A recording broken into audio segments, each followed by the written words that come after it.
আছে দেখে নিবা। আচ্ছা, এখন পারফরম্যান্স অবজেক্টিভ গুলা কি একটু আগে বলছি যে ডিজাইন করতেছি লোয়ার ফোর্সের জন্য, কিন্তু মনে মনে কিন্তু একটা উদ্দেশ্য আছে যে আমি স্ট্রাকচারের কাছ থেকে কিভাবে পারফর্ম করবে সেটা চাই। সেখানে 3 রকম ফ্রেমে কি কি পারফরম্যান্স সেটা আমরা যদি দেখি, যে শিয়ার ফেলিয়ার কিন্তু ইন্টারমিডিয়েট ফর্মে আমি অ্যালাউ করতেছি না, সেটা হয়তো অত ক্যালকুলেট করতেছি না, বাট সেটা কিন্তু আছে। আর প্লাস্টিক হিঞ্জ বিম এবং কলামে হবে, সেটা আমরা ইন্টারমিডিয়েট ফ্রেমেও করছি, অত ক্যালকুলেশনটা কম করছি। আচ্ছা, ইন্টারমিডিয়েট ফ্রেম করার সময় আমার ফ্ল্যাট প্লেট অ্যালাউড, ইন্টারমিডিয়েট ফ্রেমের সাথে flat plate is allowed, but সেটার আলাদা ডিটেলিং আছে, তোমরা পড়ছো, এবং সেটা almost impossible to implement. So flat plate structure better avoid করা ভালো। Flat plate structure lateral load bearing সিস্টেমের অংশ হিসেবে যদি ডিজাইন করতে চাই, ঢাকা শহরে allowed, but very difficult to design এবং ডিটেইল। তোমরা যদি করো তাহলে দেখলে বুঝতে পারবা। আচ্ছা, অর্ডিনারি গুলাটা কি? অর্ডিনারিতে খুব বেশি আলাদাভাবে কিছু নাই। ঢাকা শহর বাংলাদেশে এখন অর্ডিনারি আসলে কোথাও হচ্ছে না, সবখানে অ্যাটলিস্ট ইন্টারমিডিয়েট হচ্ছে। সেখানেও আমরা ডাক্টিলিটি এবং টাফনেস এবং শিয়ার ফেলিয়ার কিছু অ্যাডজাস্ট করছি। কিন্তু আমরা যেটা দেখতে চাচ্ছি আজকে, স্পেশালে আমাদের কি কি কি কি চাই, এই স্পেশাল ওয়াল থেকে special wall and special frame থাকলে আমরা কি কি চাই সেটা একটু খেয়াল করি। 1 নম্বর কথা হচ্ছে, একটু আগে বললাম স্টোরি মেকানিজম হইতে দিব না, ওই যে প্রথমটা বিম মেকানিজমের দিকে হইতে দিতে চাচ্ছি, তার মানে কলামটাকে স্ট্রঙ্গার করতে হবে। দ্বিতীয়ত হচ্ছে হিঞ্জটা যাতে একটা ডাকটাইল হিঞ্জ হয়। কিভাবে হয়? আমরা কোডটাকে, কংক্রিট কোডটাকে কনফাইন করব, সেটা বিমেও করব কলামেও করব, শিয়ার ফেলিয়ার হইতে দিব না, যেটা আগেই বলছি। এছাড়া এখানে যেটা ইম্পর্টেন্ট দেখার বিষয়, লাস্ট দুটা পয়েন্ট, সেটা হচ্ছে জয়েন্টটাকেও আলাদাভাবে শিয়ার স্ট্রেংথ চেক করব। এটা কিন্তু আইএমআরএফ এ ছিল না। আইএমআরএফ এ জয়েন্টের শিয়ার স্ট্রেংথ চেক করতে হয় না, কিন্তু এখানে জয়েন্টের শিয়ার স্ট্রেংথটা আলাদা চেক করতে হবে। শুধু তাই না, আমাদের ল্যাপ এবং স্প্লাইস যেখানে হবে সেইটার ব্যাপারেও কনসার্নটা বেশি, এবং সেইগুলোতেও খেয়াল করতে হবে। কারণ তুমি একটা জিনিস স্পেশাল করবা, মনে মনে থাকলেও স্পেশাল, আর অন্য জায়গায় ফেলিয়ার হয়ে গেল আগেই, সেটা কিন্তু খেয়াল হবে। অন্য জায়গায় ফেলিয়ার গুলো আমি হইতে দিব না, শুধুমাত্র ডাক্টাইল ফেলিয়ার হবে সিলেক্টেড জায়গায়। এখানে এই কথাটাই আবার লেখা হয়েছে, এটা দরকার নাই। আচ্ছা, আমাদের কোডে কোথায় কোথায় আছে, এবার আমরা একটু ডিটেলিংটার দিকে যাই। আমাদের কোডে বিএনবিসিতে আমাদের 8.3টা হচ্ছে সিসমিক ডিটেইলিং, ঠিক আছে? 8.3 ওর পানি খাওয়া দেখে আমার একটু পানি খেতে ইচ্ছা করতেছে। আমাদের কোডে হচ্ছে 8.3টা হচ্ছে সিসমিক ডিটেইলিং। সেখানে বিমে এক্স দেখো কোন নাম্বারে কোনটা এখানে দেওয়া আছে, বাট এটা আমাদের একটু দেখতে হবে। আমরা এখন বিম থেকে শুরু করব। আচ্ছা, ডিটেইলিং এর মূল বিষয়টা হচ্ছে কনফাইনমেন্ট, এবং কনফাইনমেন্টের মাধ্যমে ওই দেখো বাম দিকে একটা ছবিতে, এইখানে এই ছবিটা দেখো, এই ছবিটা দেখলে বুঝবা। স্টিল তো এমনি ডাকটাইল। কংক্রিটের বেলা দেখো, কংক্রিটে যদি ল্যাটারাল স্ট্রেন না থাকে, কংক্রিটের স্ট্রেস স্ট্রেন ডায়াগ্রাম এইরকম, এই দেখো 003 বা 4, তাই না? আমরা করছি না 003 হচ্ছে কংক্রিটের ক্রাশিং স্ট্রেন, অঙ্ক করছে না, স্ট্রেস স্ট্রেন ডায়াগ্রাম আঁকছে না 003, এপসাইলন ইউ 003 করছে না, এসিআই কোড ক্রাশিং স্ট্রেনটা 003 বলে। কিন্তু যদি তুমি এই কনফাইনমেন্ট দাও, সাইডে কনফাইনমেন্ট দেখো, স্ট্রেংথটাও বাড়তেছে, দেখো স্ট্রেংথ বাড়তেছে, দেখো এই স্ট্রেংথটাও বাড়তেছে। যত তুমি কনফাইনমেন্ট দিবা তত তোমার স্ট্রেংথও বাড়ে, স্ট্রেইনও বাড়ে। অর্থাৎ কংক্রিটের মতো একটা ব্রিটল মেটেরিয়ালকেও অনেক অংশে আমরা এটা স্ট্রেস ইমপ্রুভ করতে পারি, ঠিক আছে? এগুলো হচ্ছে বেসিক ফিলোসফিটা। আর রডটা কিভাবে করবো সেটা তো আমরা বই পড়লেও বুঝতে পারবো, বাট এই আইডিয়াগুলো খেয়াল রাখা দরকার। এখানে আরো কিছু জিনিস আছে, সেটা হচ্ছে রিইনফোর্সমেন্ট রেশিওর পার্সেন্টেজ কম থাকলেও ওটা ডাকটাইল হয়। ওই যে উপরে দেখো ছবি দিছে, দেখো যদি বিমে, এটা তোমরা বিমে জানো, বিমে অলরেডি আমরা করছি, এপসাইলন টি বের করছি না? এপসাইলন টির সাথে রো এর সম্পর্ক কি? বিমে যদি রড বাড়াই, এপসাইলন টি বাড়ে না কমে? বিমে যদি ফ্লেক্সুরাল রড বাড়াইতে থাকি, আমার এপসাইলন টি কমতে থাকে, তাই না? কমতে কমতে 0.005 এর কমে গেলে তো আমরা লাভ দিয়ে উঠি যে কমে যাচ্ছে বেশি।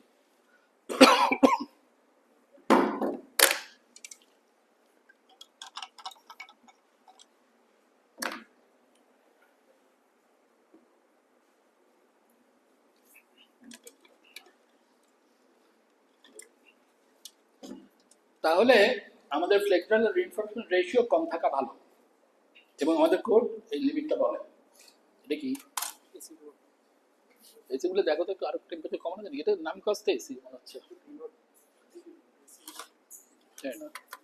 এটা এসি কি কোনো সময় আদৌ চলে? এটা তো তুমি যেটা বললে এটা কিন্তু আমি অনেক আগে থেকে শুনতেছি, এটা প্রয়োজন। আচ্ছা, আমরা যে কনফাইনিং রিইনফোর্সমেন্ট দিচ্ছি সেটা একই উদ্দেশ্যে, একই সাথে শিয়ার ফেলিওরকে বন্ধ করে। ঘন ঘন রড দিলে উপকারগুলো দেখিয়ে দেয়। এক উপকার হচ্ছে কনফাইনমেন্ট দিচ্ছে, কনফাইনমেন্ট দিলে স্ট্রেং বাড়ে। আর কনফাইনমেন্ট রিইনফোর্সমেন্ট গুলো শিয়ার রিইনফোর্সমেন্ট হিসেবেও কাজ করে, এবং বেশি বেশি শিয়ার রিইনফোর্সমেন্ট থাকা দরকার, কারণ শিয়ার ফেল তো আমি হয়তো দিব না। একই সঙ্গে ঘন ঘন টাই থাকা, স্টির আপ থাকা আমাদের লংগিটিউডাল রিইনফোর্সমেন্টের বাকলিংটাও কমায় দেয়। কিসের আন্ডারে বাকলিং হয়? কম্প্রেশনে। আর আমাদের এই বন্ডটাও আমাদের হেল্প করে। আচ্ছা, এগুলো বাদ দিয়ে গেলাম।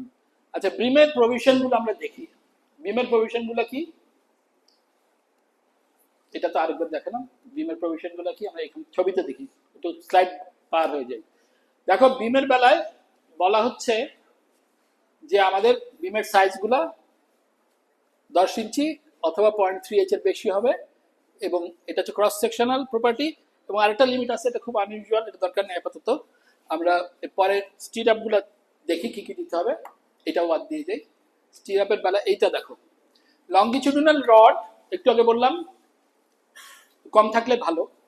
ম্যাক্সিমাম রো এর ভ্যালু 2.5% হচ্ছে লিমিট, ঠিক আছে।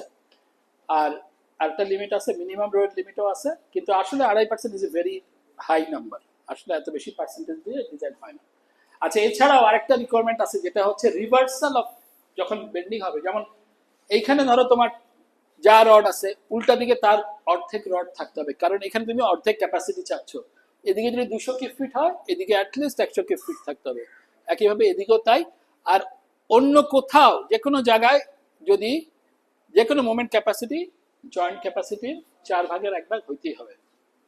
ওকে, ঠিক আছে। আচ্ছা, এখানে দেখো আরেকটা রিকোয়ারমেন্ট আছে, যেটা আমরা দেখি যে ডিসির ভ্যালু, ডিসি মানে কি HC/20 হইতে হবে। এটা কিন্তু খুব কঠিন একটা শর্ত, এটা যদি আগে দেখাচ্ছি, এটা একটা কঠিন শর্ত। অর্থাৎ এই শর্তটা খুব কঠিন শর্ত, এটা একটু দেখি। এটা হচ্ছে কলামের ডাইমেনশন, আর এটা হচ্ছে রডের ডায়ামিটার। রডের ডায়ামিটার যদি 20 mm হয়, বিমের রড তার 20 mm কম হওয়ার সম্ভাবনা কম, তাহলে কলামের ডাইমেনশন তার 20 গুণের বেশি হতে হবে। মানে কত? 400। 400 মানে কয় ইঞ্চি? 16 ইঞ্চি। খেয়াল করে দেখছো? একটু পরে আমরা দেখবো কলামের ডাইমেনশন হচ্ছে, মিনিমাম ডাইমেনশন হচ্ছে আসলে 12 ইঞ্চি, কিন্তু এই রিকোয়ারমেন্ট থেকে এসএমআরএফ কলাম আসলে 16 ইঞ্চির কম হবে না। কেন, বুঝতে পারছো? ওই জয়েন্টটাকে তো, জয়েন্টের ভিতরে তো এই রডটা ঢুকে থাকবে, সুতরাং ওই জয়েন্টকে প্রোটেক্ট করা, জয়েন্টে যাতে বন্ড স্লিপ না করে, সেই জন্য জয়েন্টটা যথেষ্ট পরিমাণ ওয়াইড হইতে হবে। কত হইতে হবে? 20 গুণের মতো হইতে হবে। তার মানে 20 mm রড হলে 400 mm হইতে হবে। 400 mm মানে হচ্ছে 16 ইঞ্চি। তার মানে 16 ইঞ্চির কম তো তুমি কলাম করতেই পারবে না। 16 ইঞ্চির কম কলাম করতে হলে তোমাকে রড আরো ছোট করতে হবে, 20 mm রড দিতে পারবে না। বুঝতে পারছো তো? এসএমআরএফ কলাম কঠিন। আচ্ছা, এনিওয়ে বাকি রিকোয়ারমেন্ট গুলো একই। এখানে ছবিতে মাঝখানে এটা স্প্লাইস করছে। ও আচ্ছা, এখানে ছবিটা দেখানোর উদ্দেশ্য হচ্ছে স্প্লাইস ইজ অলসো ইম্পর্টেন্ট। কোথায় স্প্লাইস করবা? রডের জয়েন্ট কোথায় ফেলবা? রডের জয়েন্ট দুই এন্ডে দেওয়া যাবে না। কারণ কি? দুই এন্ড হচ্ছে পোটেনশিয়াল হিঞ্জ হচ্ছে যেখানে, সেটা হচ্ছে দুই এন্ড। হিঞ্জের মধ্যে নিশ্চয়ই জয়েন্ট দিব না। তো হিঞ্জটা কতটুকু জায়গায়? ওই 2H পরিমাণ জায়গায়, বিমের ডেপথ যা তার ডাবল পরিমাণ জায়গায় কোনো জয়েন্ট দিব না। এই জায়গাটাকেই আমার ভালো করে স্টির আপ দিতে হবে, যাতে এখানে হিঞ্জটা কনফাইন্ড থাকে। আচ্ছা, তাহলে ক্যাপাসিটি ডিজাইনটা কি? এবার আমরা বিমের ক্যাপাসিটি ডিজাইনটা দেখি। বিমের ফ্লেক্সুরাল রড কি হবে সেটা বুঝলাম, ঠিক আছে। এবার বিমের ক্যাপাসিটি ডিজাইনটা কি হবে? এই ফ্যানটা চালা দাও জানি, আমার কিন্তু প্রচন্ড গরম লাগছে। মাথাটাতে ঘুরে পড়ে গেলে কিন্তু সমস্যা।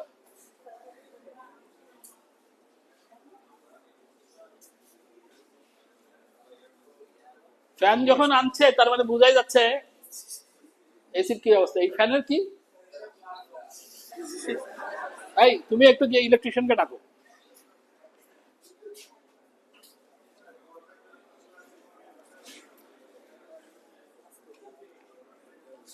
আচ্ছা এইবার খেয়াল করো, আমরা শিয়ার ডিজাইনটার ক্যাপাসিটি ডিজাইনটা একটু বোঝার চেষ্টা করি। আমরা কিন্তু খেয়াল করো আজকে যেগুলো পড়বো এটা কি কুইজে থাকবে না থাকবে না ভাই, থাকবে না থাকবে না?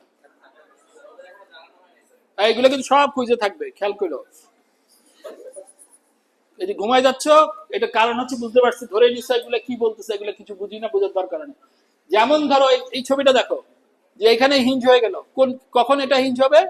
এই জায়গাটা টেনশন, মানে এই দিক থেকে যখন লোড আসলো এই সিচুয়েশনে এইটা হিঞ্জ হয়ে গেল। এখানে যে রডটা আছে এই রডটা ইল করলো, এখানে নিচের রডটা ইল করে গেল, মনে করলাম দুইটাই হিঞ্জ হয়ে গেছে, ঠিক আছে? তখন আমি ইকুইলিব্রিয়ামটা আঁকলাম, এই হিঞ্জ হয়ে গেছে, হিঞ্জ হয়ে গেছে, তাহলে এই মোমেন্টটা কত, কততে হিঞ্জ হবে? A S F Y into D minus A by two, তাই না? আই ঠিক বলছি কিনা? ঠিক না? এই যে ঘুমের থেকে ওইটা বলছে ঠিক, কি ঠিক বলছে, বুঝা বলছে কিনা যায় না। আচ্ছা এখন খেয়াল করো, তাহলে সে এফ ওয়াই রিচ করে গেল, রিচ করার পরে এফ ওয়াই করে সে কিন্তু যাচ্ছে, তো যাচ্ছে, কখন যাবে? যখন তুমি এই ধাক্কাটা আরো দিচ্ছ, আরো আরো ধাক্কা দিচ্ছ, সেই রড আরো এদিকে যাচ্ছে, এই পর্যন্ত গেল। খেয়াল করো এই পর্যন্ত গেলে এই মোমেন্টটা তখন এটা হবে 1.25 as fy d minus a by 2, এই পর্যন্ত চলে যাচ্ছে এই মোমেন্টটা। তখনও তুমি শিয়ার ফেলিয়ার হইতে দিবা না, তখন তুমি ইকুইলিব্রিয়াম করো, এই শিয়ারটা বের করে আনো, তাই না? এই শিয়ারের ফর্মুলা হবে এই মোমেন্ট বাই এই মোমেন্ট প্লাস এইটা। তাহলে এই শিয়ারটা কিন্তু লোড থেকে আসে নাই, খেয়াল করে দেখো, এই শিয়ারটা লোডের জন্য না, লোডের জন্য আমি শিয়ার ডিজাইন করতেছি না, আমি ডিজাইন করতেছি মোমেন্টটা হচ্ছে, সেই মোমেন্টটা শুধু হচ্ছেই না, সেটা হইতে হইতে বাড়তে বাড়তে এফ ওয়াইটা গিয়ে তার ম্যাক্সিমাম গেছে, এর পুরা রেঞ্জে সে যাচ্ছে। মানে তুমি কি বিল্ডিং ডিজাইন করতেছো নাকি নারকেল গাছ ডিজাইন করতেছো? মানে কত ডাকটাইল একটা জিনিস হবে, কোথায় চলে যাবে ম্যাটেরিয়াল, কিন্তু তখন পর্যন্ত তুমি বিমে শিয়ারটা ফেল করতে দিবা না, ওই শিয়ারের জন্য তুমি ডিজাইন করছো। বুঝতে পারছো কি হচ্ছে ঘটনাটা? ভাই বুঝো নাই? মাথা নাড়তেছো কোন দিকে? ক্লকওয়াইজ না অ্যান্টি ক্লকওয়াইজ? বুঝি না কোন দিকে, এই এক্স এক্সিস এটা, এই এক্সিস, এটা কিন্তু খুব ইম্পর্টেন্ট। আমরা আমাদের ইয়েস কোনটা? এটা এক্স এক্সিসে ইয়েস, আর এটা হচ্ছে নো। তুমি চেন্নাই থেকে এটা দেখবে এক্সিস উল্টাই গেছে, মানে হ্যাঁ বলতেছে এরকম, হ্যাঁ, তখন দেখবা যে কি বলে কি বোঝা যায় না, তাহলে উল্টাই উল্টাই যাচ্ছে ওর, ওকে দেখে আমি একটু কনফিউজ হয়েছি। তাহলে এনিওয়ে দেখো এখানে এই শিয়ারটা আসলে ক্যাপাসিটি শিয়ার, এটা লোডের সাথে কোনো সম্পর্কই নেই, এটা মোমেন্ট কে প্রোটেক্ট করার জন্য এটা করা হয়েছে, সরি শিয়ারকে প্রোটেক্ট করার জন্য এই শিয়ারটা একটা হায়ার শিয়ারের জন্য ডিজাইন করতেছি। তোমরা এটা এটা কিন্তু ইয়ার বেলাও আছে, আইএমআরএফেও ক্যাপাসিটি শিয়ার ডিজাইন করছো, তখন কত ধরে করছো? করো নাই, সেখানে এই 1.25টা নাই। এই ওখানে প্রবাবল মোমেন্টের সংজ্ঞায় এটাকে বলে প্রবাবল মোমেন্ট। প্রবাবল মোমেন্ট মানে কি? মানে হিঞ্জ হওয়ার সময় যে মোমেন্ট। এখানে শুধুমাত্র যে স্ট্রেইন হার্ডেনিং তা না, আমাদের কিন্তু দেয়ার ইজ প্রবাবিলিটি যে স্ট্রেংথটা বেশি আছে, এফও এর ভ্যালু তুমি ধরছো 60, তার থেকে কিছু বেশি আছে। এনিওয়ে, সো প্রবাবল মোমেন্ট হচ্ছে হিঞ্জটা হয়ে গিয়েও তুমি তাকে প্রোটেক্ট করলা শিয়ার ফেলিয়ার হওয়ার থেকে। ওকে, তাহলে এটার জন্য আমরা কি কি করতেছি? এই শিয়ারটা বের করে ডিজাইন করবো, এটা কিন্তু ইটাপস করে না, এটা কিন্তু চেক করতে হবে। আচ্ছা এবার আমরা বিমের রড গুলা দেখবো। বিমের দুই এন্ডে ঘন ঘন রড দিতে হয়, এগুলোকে বলে হুপ, আর ভিতরে যেগুলো দিই সেগুলোকে বলে স্টিরাপ। ওই 2H পরিমাণ জায়গায় ঘন ঘন দিব, সেটাকে বলবো হুপস, আর তার বাইরে শিয়ার যা লাগে তাই দিব। আমরা ছবিতে দেখি, এখানে অনেক কথা লেখা আছে, ছবিতে যদি দেখি আমাদের দুই পাশে দুই এন্ডে 2H পরিমাণ জায়গায় হিঞ্জ হইতে পারে, হিঞ্জ হবে আর কি, যখন এটা ধাক্কা দিব হিঞ্জ হবে, তখন ওই জায়গায় স্পেসিংটা হবে D/4, 8 বার ডায়ামিটার, 24টা হুপের ডায়ামিটার, অথবা 300 mm। এটা হচ্ছে এসিআই কোড 2008 এবং বিএনবিসি তে এই লিমিটটা বলে। এই যে দেখো 300টাকে এবার একটু বক্স করে দিছি, কারণ কি 300টা কিন্তু অনেক বড়। 300 মানে হলো 1 ফিট। 1 ফিট স্পেসিং দিবা, আবার বলবা আমি কনফাইনমেন্ট চাই, তা তো রিজনেবল মনে হচ্ছে না। এটা কোডে চেঞ্জ হয়ে গেছে, নতুন এসিআই কোডে এই 300 আর 300 নাই, এটা 150 হয়ে গেছে। ঠিক আছে, সুতরাং আমরাও স্পেশালটা 300 তার প্রশ্নই উঠে না। ওকে, তাহলে আমরা এটা দেখলাম কোন পরিমাণ জায়গায় এগুলোকে আমরা হুক বলতেছি। বাকি জায়গায় কি হবে? বাকি জায়গায় স্টিরাপ দেব। স্টিরাপের স্পেসিংটা কিভাবে বের করবো? ওই ইয়ে থেকে, ওই যে একটু আগে আমরা দেখলাম প্রবাবল মোমেন্ট থেকে যে শিয়ার আসবে তার জন্য ফেসে আসবে, সেই অনুযায়ী একই সঙ্গে শিয়ার রিইনফোর্সমেন্টটা চেক করতে হবে। মানে হুক দিয়েও হবে, হুকের পরে এরপরেও থাকবে। ওকে, তার শিয়ারের অ্যারেঞ্জমেন্টটা কেমন হবে সেটা দেওয়া আছে কোডে, আমার দরকার নেই এগুলা। তাহলে ট্রান্সভার্স রিইনফোর্সমেন্টের কাজটা কি? হুক অথবা স্টিরাপ এদের কাজ কি? ওই যে আগে বললাম কনফাইন করার মাধ্যমে স্ট্রেংথ বাড়ানো, স্ট্রেইন বাড়ানো। কার? কংক্রিটের। তাতে লাভ কি হবে? তাতে আমার এইখানে মোমেন্টটা একটা ডাকটাইল মোমেন্ট ক্যাপাসিটি আমি পাবো এবং অনেক বেশি সে প্লাস্টিক স্ট্রেন দিবে। ওকে, যেখানে অনেক কথাবার্তা লেখা আছে এগুলো একটু পার হয়ে যায়। আচ্ছা, এইটাও মনে হয়, আচ্ছা এখানে যেটা লেখা আছে একটু আগে যেটা বললাম, এখন এটা 6 ইঞ্চি হয়ে গেছে। এটা নতুন কোডে এটা আর 8 ইঞ্চি, এটা আর 1 ফিট নাই। হ্যাঁ, আমাদের কোডে যদিও আছে, মানে আমাদের কোডটা কিন্তু একটা পুরানো 2008-এর এসিআই কোডের সাথে মিল আছে, এখন এটা চেঞ্জ হয়ে গেছে। এই ছবিতে একটু গোল্লা দিছি, সেটা দেওয়ার উদ্দেশ্য হচ্ছে এই ল্যাব স্প্লাইসটা 2 এন্ডের 2H এর মধ্যে হবে না, 2 এন্ড থেকে 2H এর বাইরে থাকবে। ছবিতে দেখে মনে হচ্ছে মিডলে দিব, বটমটা অবশ্যই মিডলে দিব না, সেটা আসলে এটা আমাদের ছবিতে একটা ছবিতে দেখবো বেটার আছে। আচ্ছা, এই যে আমাদের বিএনবিসির ছবিটা দেখো, বটমটাকে একটু বামে দিচ্ছে, 2H এর দূরে, আর উপরের স্প্লাইসটা মিডল থার্ডে দেওয়া যায়। আচ্ছা, এখানে আরেকটা ঘটনা আছে, সেটাও একটু বলে নিই। সেটা হচ্ছে কোড বলতেছে যেখানে যেখানে স্প্লাইস দিবা সেখানে সেখানেও ঘন দিবা। যেখানে যেখানে স্প্লাইস হবে সেখানে সেখানে স্টিরাপ D/4 অথবা 100 ইঞ্চি হবে। ওকে, ক্লাস দিতে গিয়ে যদি এখানে মাথা ঘুরে পড়ে যায়, এটা কে দায়ী থাকবে? আমার কিন্তু মাথা কিন্তু অলরেডি ঘুরাচ্ছে।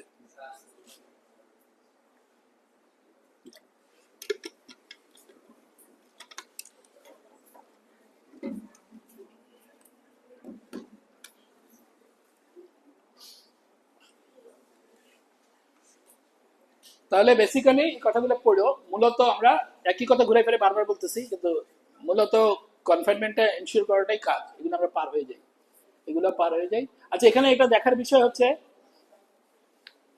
এইটা, যে আমাদের কিন্তু 2 ডিরেকশনে হবে। একটু আগে দেখা দিলাম এটা রিভার্সিবল একটা মোশন হবে, তাই না?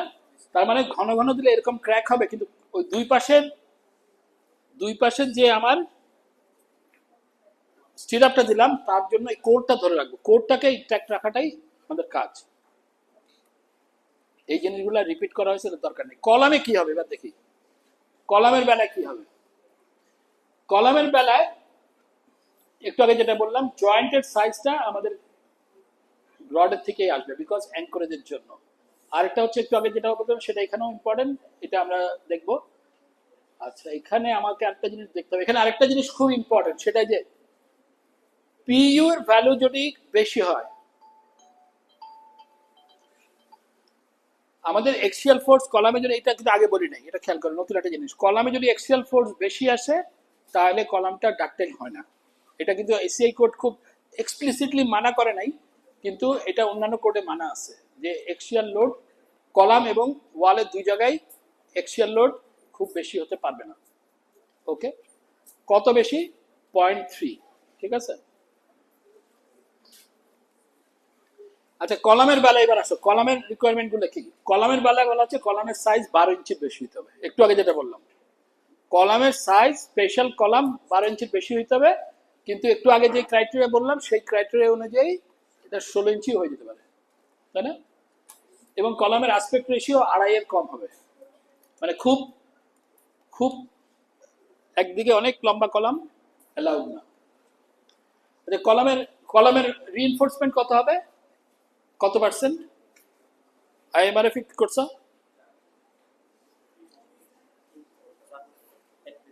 1 থেকে 8% ছিল, আর স্পেশালের জন্য 1 থেকে 6% হচ্ছে তার লিমিট। হ্যাঁ, তো জেনারেলি 6% ডিজাইন তো আসলে হবে না, এটা ম্যাক্সিমাম 4% বেশি আসলে হবে না।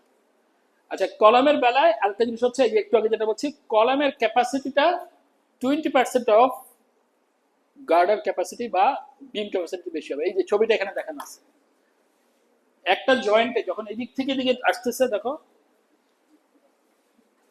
বিমের ক্যাপাসিটি যোগ করলাম, কলামের ক্যাপাসিটি যোগ করলাম, এটা কলামের ক্যাপাসিটিটা 20% বেশি হতে হবে। ওকে,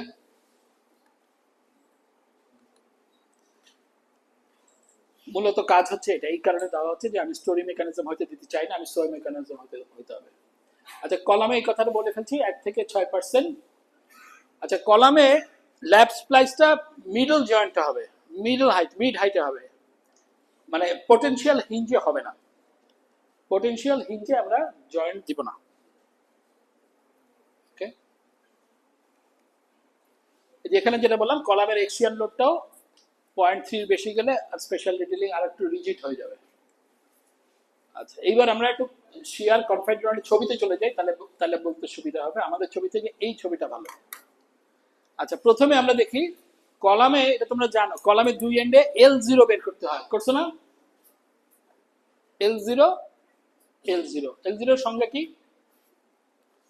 L0টা হচ্ছে এখানে হিঞ্জ হবে, এটাই তো L0। এই তুমি কি আমার স্লাইড নিয়ে আসছো? বাহ, L0 মানে কি হবে? L0 হবে কলামের ডাইমেনশন গুলোর মধ্যে যেটা বড়, L/6 অথবা 18 ইঞ্চি। এটার মধ্যে 18 ইঞ্চি হয় নাকি? হ্যাঁ, 18 ইঞ্চি, 450 mm। এর মধ্যে যেটা বড় সেটা হচ্ছে দুই এন্ডে এই জায়গাটায় হিঞ্জ হইতে পারে, এই জায়গাটায় আমি ঘন ঘন, এই জায়গায় ঘন ঘন টাই দিব। ঠিক আছে, এখন টাই স্পেসিং কত হবে? টাই স্পেসিং হবে, ওই যে দেখো লেখা আছে 6 বার ডায়ামিটার 6 ইঞ্চি, অথবা শিয়ার থেকে যা লাগে, অথবা S0। এখানে একটা S0 বের করতে হবে। এই যে প্রথমটা দেখো, আমি ভুল বলছি মানে, ওই যে আমি একটু একটু ভুল বলছি, এটা দেখো, এটা এটা এটা এটা, এই চারটা। ঠিক আছে,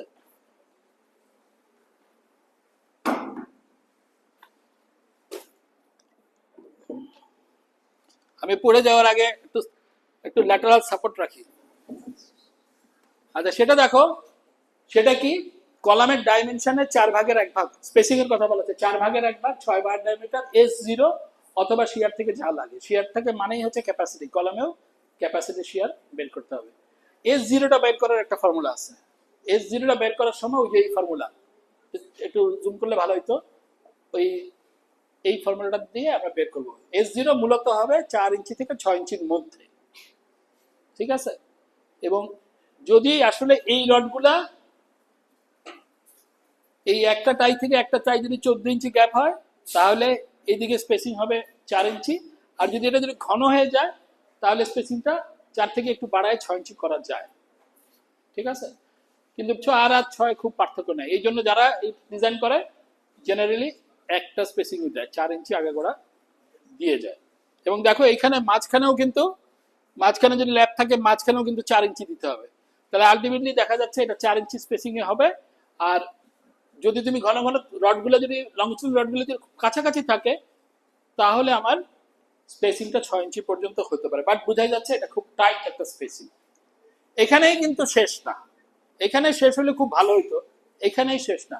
এই যেই বার দিয়ে এই স্পেসিংটা দিচ্ছ, এই বারের একটা এরিয়া বের করার একটা ফর্মুলাও আছে, যেটা তোমরা এইখানে দেখতে পাচ্ছ, এই যে এখানে যেটা দেখানো হচ্ছে আমাদের কোডে। অর্থাৎ তোমরা ইয়ার অঙ্ক করছো না, এই যে স্পাইরালের রিইনফোর্স কলামের স্পাইরালের ভলিউমেট্রিক একটা রেশিও বের করতে হয়েছে না, অঙ্ক করছো না? এখানেও এক্স্যাক্টলি দেখো ফর্মুলাটা, চেহারাটাও ওরকম। এই যে এজি মাইনাস এসিএইচ, এক্স্যাক্টলি ফর্মুলাটা ওখানে ছিল 0.45, এখানে এটা 0.3। ঠিক আছে, তোমরা কি মাথায় পানি ঢেলে আসতেছো নাকি? গরমে কোথা থেকে ঠান্ডা হয়ে আসতেছো, ওই জন্য তো আমাকে বলবা। ওকে, তাহলে এখানেও একটা অঙ্ক করে দেখতে হবে যে স্পেসিং যে দিলা এই রডের এরিয়া কি হবে, মানে এখানেও কনফাইনমেন্টের একটা অঙ্ক আছে যেটা কিন্তু আইএমআরএফ এর নাই। তার মানে দেখো এসএমআরএফ এর বেলায় অঙ্কটঙ্ক অনেক বেশি, মানে এনশিওর করতেছে যে আসলে ওই কনফাইনমেন্টটা আছে কিনা।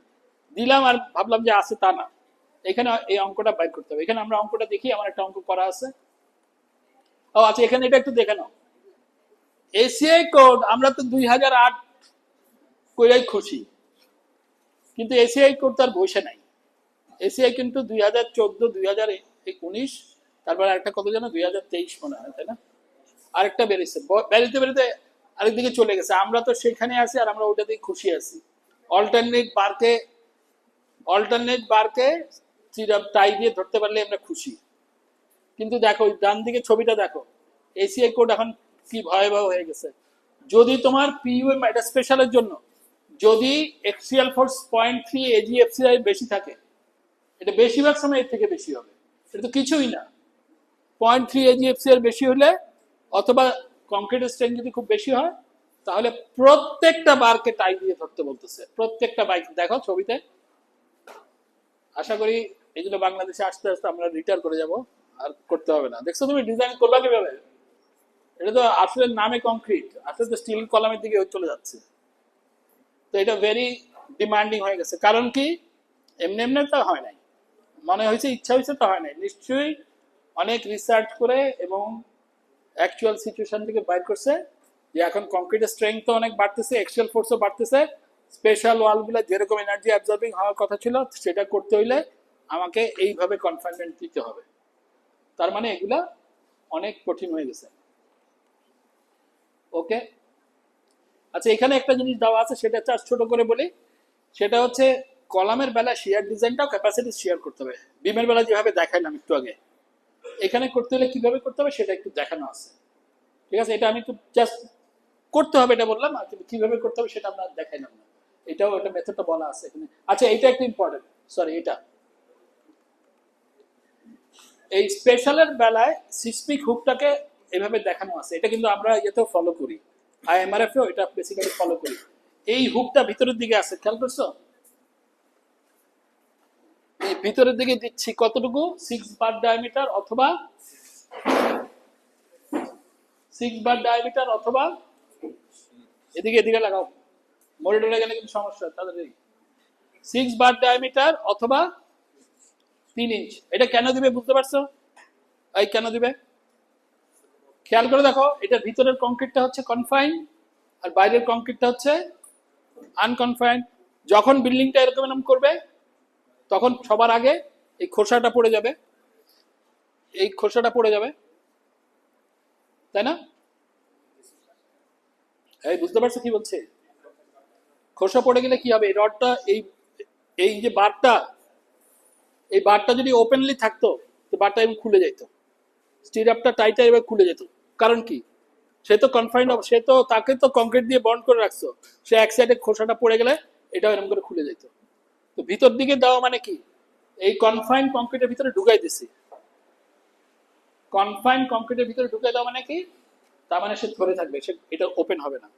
এবং এখানে কিন্তু খেয়াল রাখো, কনফাইন কংক্রিটের যখন টাইটা খুলে যায় তখন কিন্তু শেষ। তার আগ পর্যন্ত তোমরা পড়ছো না, স্পাইরালের রিইনফোর্স কলাম ফেল করা হচ্ছে, স্পাইরালটা ফেল করতে হবে, ততক্ষণ পর্যন্ত সে ডাকটাইল থাকে। আমরা কিন্তু স্পাইরালকে ইল্ড করে অঙ্কটা করছি, খেয়াল করো, এখানেও তাই। তার মানে স্পাইরাল আমাদের টাইটা যেন না খুলে যায় সেই ব্যবস্থা করা। ওকে,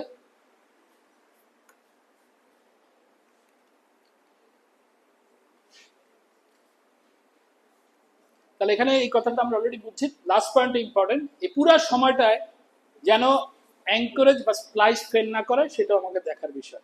এখানে একটা এক্সাম্পল আছে, এই এক্সাম্পলটা আমার মনে হচ্ছে আমাকে তাড়াতাড়ি যেতে হবে, অঙ্কটা তোমরা নিজেরা দেখবা।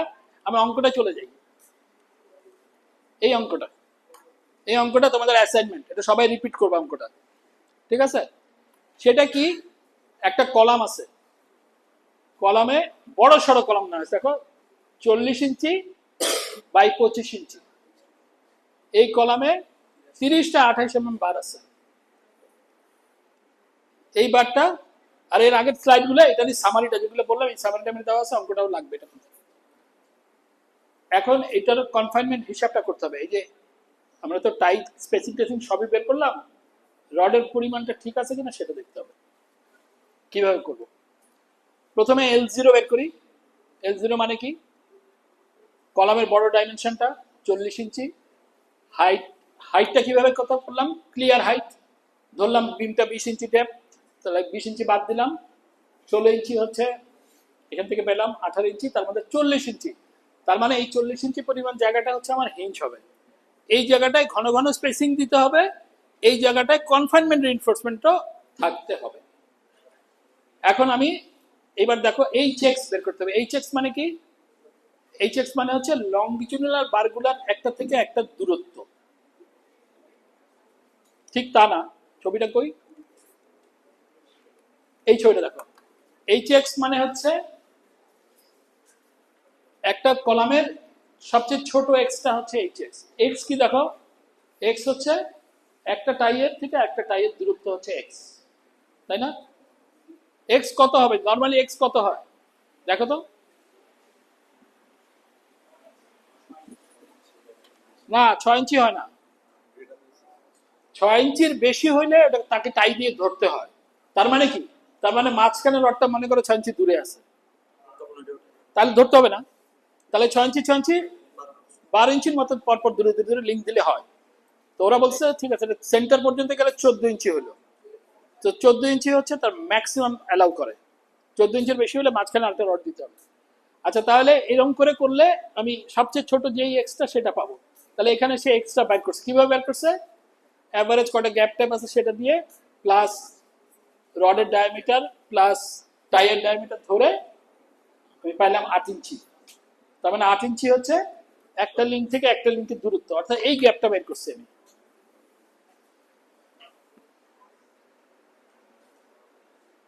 এটা বের করছি 8 ইঞ্চি। ঠিক আছে, দেখলে বুঝবা এই গ্যাপটা বেরলাম। পাওয়ার পরে কি করলাম?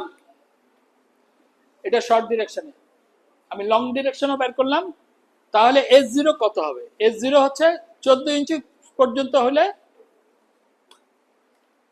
এটা 4 ইঞ্চি হবে। 14 ইঞ্চির বেশি হলে, সরি 6 ইঞ্চি হবে। 14 ইঞ্চির থেকে কম, যেমন এখানে কত আসছে, এখানে দেখা যাচ্ছে 5 ইঞ্চি করতে পারো, তাহলে S0টা 5 ইঞ্চি হলো।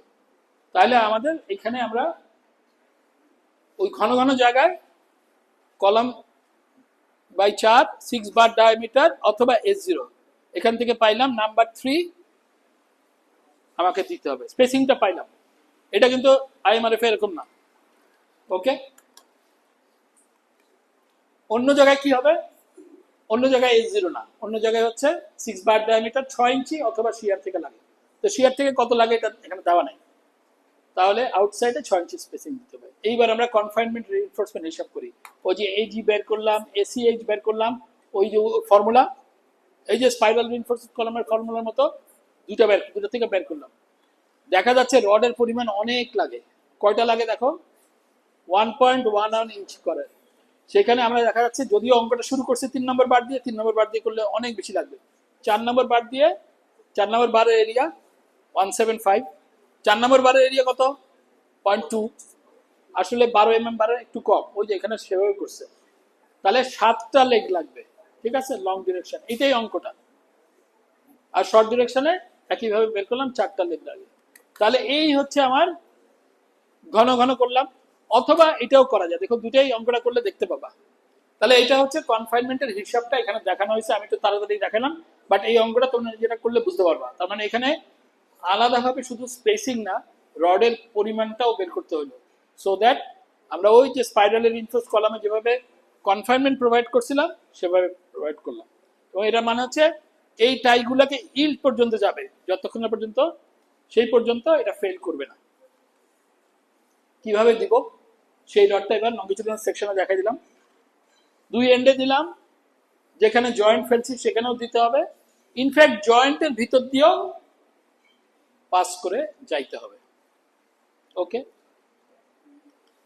এরপরে আমরা জয়েন্ট দেখবো, তার আগে একটু 5 মিনিটের একটা ব্রেক দিই।